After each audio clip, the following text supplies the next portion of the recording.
So I am going to start with the diagrammatic explanation, diagrammatic representation of aggregate demand and aggregate supply approach.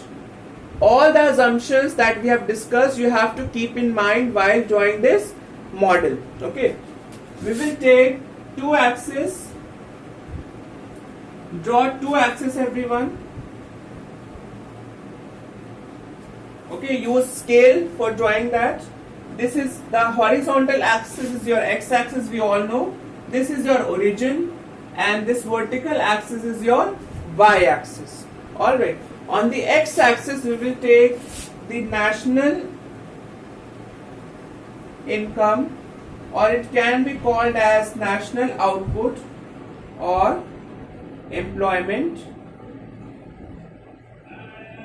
Alright, and or you can also write it that GDP we take over here, and on the y-axis we will take the planned, or you can say aggregate demand, okay, or aggregate supply we are going to take over here. Okay, so on the x-axis, on the y-axis we will take the aggregate demand and aggregate supply. I've told you all that the aggregate supply curve, okay, it starts from the origin, okay, and it goes straight like this. That means it has to be drawn on the 45-degree angle. So it should start from the origin and straight it should increase like this. There should be a straight line. That means it will be drawn at the 45-degree angle. This is a 45-degree angle only. Alright. This is the 45-degree angle. This is the 90-degree angle. When we divide it into two halves, then it will become a 45-degree angle. And this line will show our national income. And we all know that national income is nothing but the value of all goods and services produced in an economy. So we can write it as aggregate supply as well.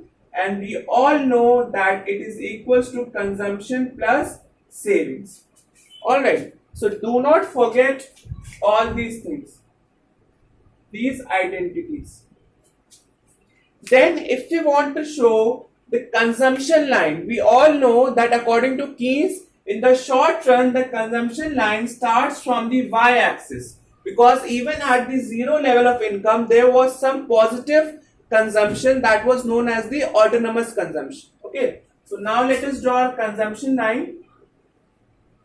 This was our consumption line, alright, and this was the point where our consumption and income line was meeting.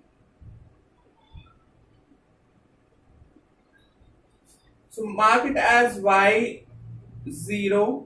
Okay, so we have got the first component of aggregate demand, that is your consumption. Okay. The components of aggregate demand is consumption, that we have already drawn, and the second component is your investment that we have to draw. And we have assumed that, Keynes have assumed that investment